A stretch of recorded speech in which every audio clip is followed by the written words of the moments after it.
Hi, and welcome back to FANG Friday. This is Ross Healy, the chairman of Strategic Analysis Corporation and a senior portfolio manager at McNichol & Associates Asset Management. Well, we had a nice Easter break in the past week, but I'm very pleased to welcome everybody back. We thought the past week would be a tame one, and indeed, it almost appears as if the market itself welcomed a break from all of the frenzy of the past 3 months and is settling in to what we suspect, or maybe what we hope, might be a calmer and perhaps more sedate advance, which is what we might expect in a value-driven kind of market advance. The previous week, when we wrapped up, we left the market and the FANGs in an intriguing condition. The market, actually all three of the key North American markets, the S&P 500, the NASDAQ 100, and the TSX, were sitting just above a critical triple breakpoint support level. Looking at the FANGs, three of them, Google, Facebook, and Nvidia, were also sitting just above important breakpoints. And one, Netflix, which had been slipping steadily, had just a couple of percentage points to go before it too reached important support. So if pressed, I would have said that 4 of the 7 FANGs were in the same position as the overall market. One of the FANGs, Microsoft, was sort of snuggled right up against its HB2 price, that's 12 times book, not breaking out, but not breaking down either. So essentially, 5 of the 7 were waiting for the market to give them some direction. Only 2 of the FANGs were clearly in no man's land, Amazon and Apple, not close to any visible support and kind of dangling in space. Well, as you know, I had been fussing about all that stimulus money and what it might do for the markets. And this week, we may well be starting to find out. Again, the TSX, the S&P, and the NASDAQ were all holding just above key market breakpoint levels for those indices, and I mean within 3 to 4% of vital support. And it now looks as if everything, and I mean everything, is heading higher.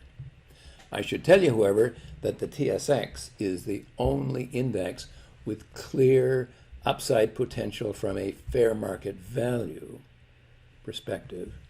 The 2 U.S. indices having run out of solid supporting value a long time ago.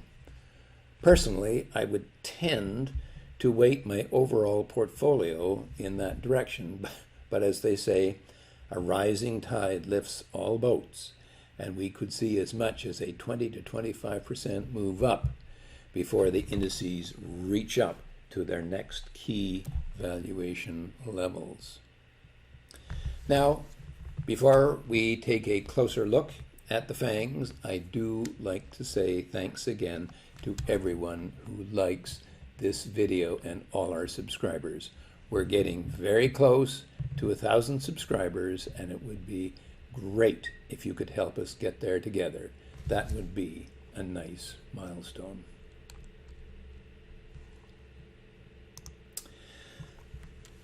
Okay, let's start off with the stocks that are clearly in the buy camp. And the first one is actually my personal favorite, which is Alphabet. Alphabet actually broke out over its mid-super growth price, that's 5.5 times book value, actually broke out and set back fairly recently, but now looks very much as if it is heading substantially higher. Let me give you a long-term perspective on this stock, okay, to see just how bullish this might be. Well, here is the last 15 years of the Alphabet, and you can see for most of that time it's been in a nice narrow channel, really kind of bounded at the top, just a little bit short of the MSG price. Breaking out there does suggest, however, that we might be at least heading for its bubble price, that's 7.4 times book value, and who knows, maybe even higher if we go all the way back to 2008. But let's deal one thing at a time. Let's see what happens at the bubble price. Facebook is the second of the stocks that are clearly, I think, in the FANG portfolio. We had a perfect sell on the stock in September of 2020. The stock set back one break point. We had put it in our FANG portfolio a little nervously, and you can see that the stock kind of traded a little loosely on either side of its MSG price, but it held pretty much there, and I stayed with it. Well, that's been a good thing, because in point of fact now, the stock has broken out above its previous high, and let's see how important that is. Well, let's go back for 2 years, or 3 years actually, and see what happened. Back in 2018, the stock peaked precisely at its bubble price. Then again in 2020, again precisely at its bubble price. It looks very much as if it's heading there again. And that's $369. That could be a nice gain from here. Nvidia, well, Nvidia gave us a nice sell signal, dropped one breakpoint, and at that point we said, okay, it's met our downside conditions, let's put it back in the portfolio, and indeed it has been rising steadily ever since. Where it will go once it gets to its HB4, we don't know, but we can wait and see. Netflix, a stock I have not cared for a long time, also broke support at its HB4 and almost got to its HB3, which is 16 times book, almost, before being turned by the market. If pushed, I probably would put it into my portfolio, my FANG portfolio, but frankly, I really like others of the FANGs a bit more than this one. Microsoft is enigma wrapped in a riddle, as the saying goes. The stock has been very sloppily trading on either side of its HB2, which is 12 times its book value. Compare that, okay, with when we first started FANG Friday. Remember this period in here?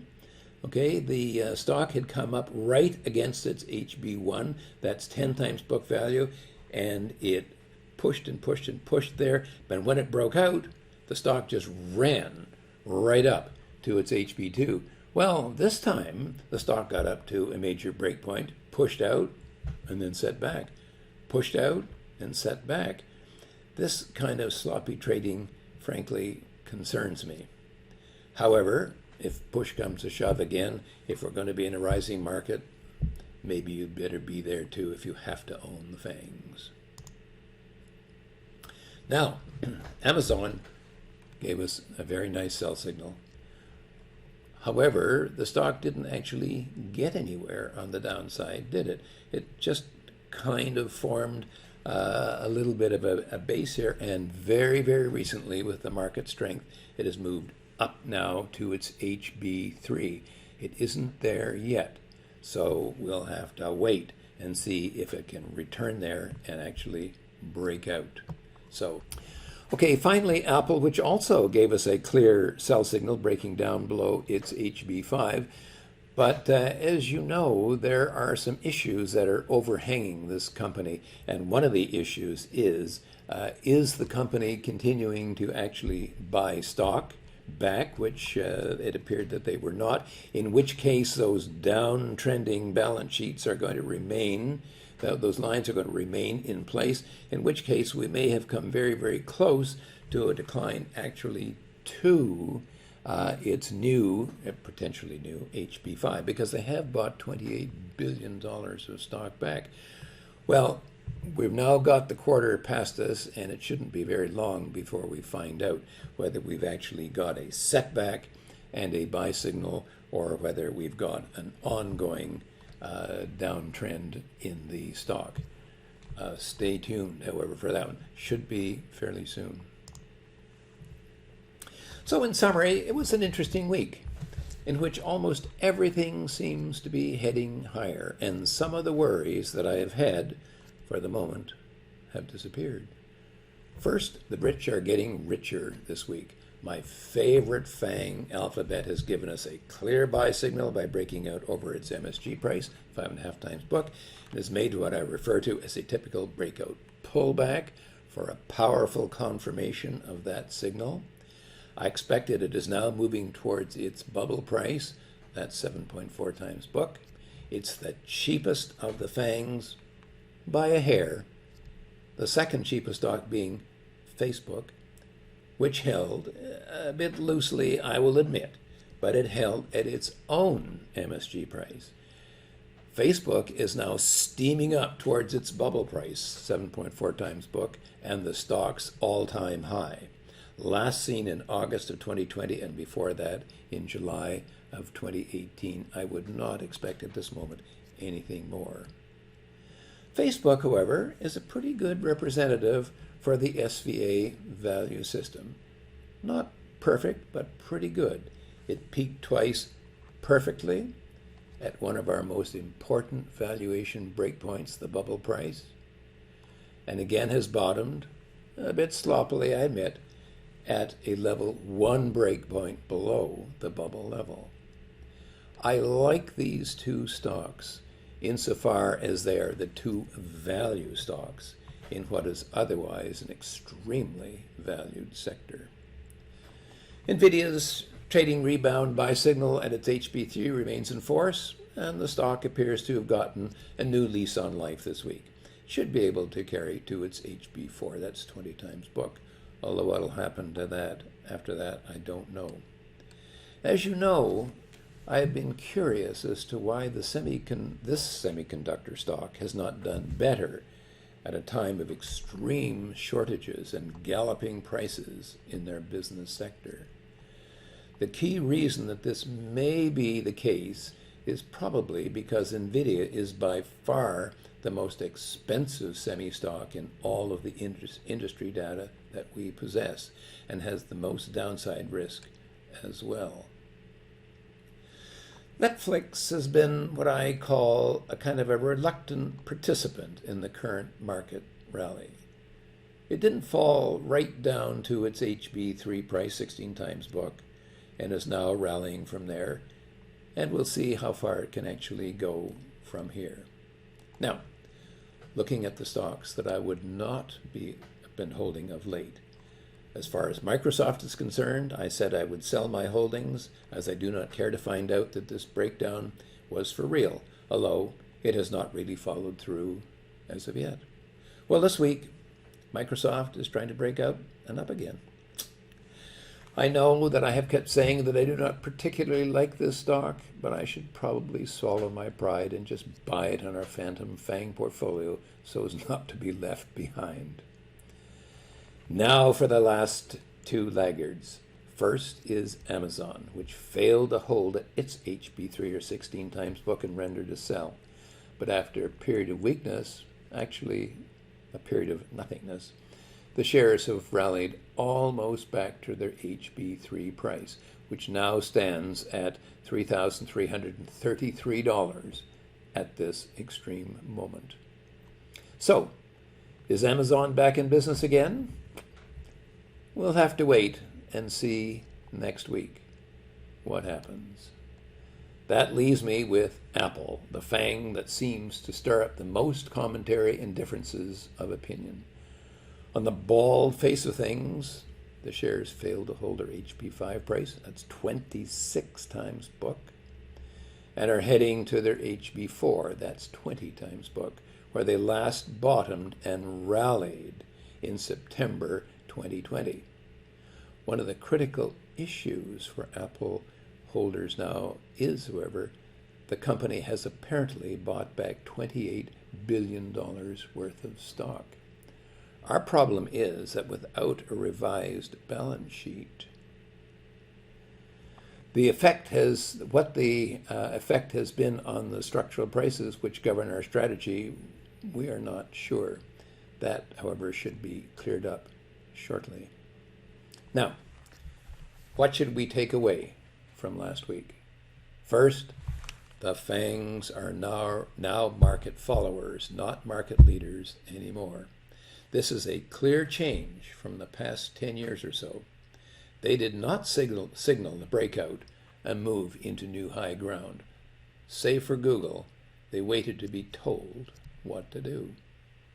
Second, the S&P 500 has not only held at its super growth price, that's 3.5 times adjusted book, but is now heading higher. That is terrific news for investors in general, as that would appear to signal a rising market trend. Even though the supporting values for the US indices are very indifferent. The high-techs were not particularly participating in what market strength there was, save in a couple of key areas. Whether the high-techs, along with the FANGs, are now going to be dragged, kicking and screaming higher, I don't know. But for the moment, perhaps we can relax our vigilance a little. Third, of the 7 FANGs that we are tracking for this special video, it's the 2 cheapest ones in particular that are holding in beautifully, Facebook and Google. In other words, it is a sort of irony that it is the 2 value stocks among the FANGs which still appear to offer the best prospects for investors. For now, this has been Ross Healy, the chairman of Strategic Analysis Corporation and a senior portfolio manager at McNichol & Associates Asset Management, reminding you that nothing, including investing, is difficult if you have the right tools. I'll see you next Friday. Until then, please, everyone, stay safe. This pandemic is not over.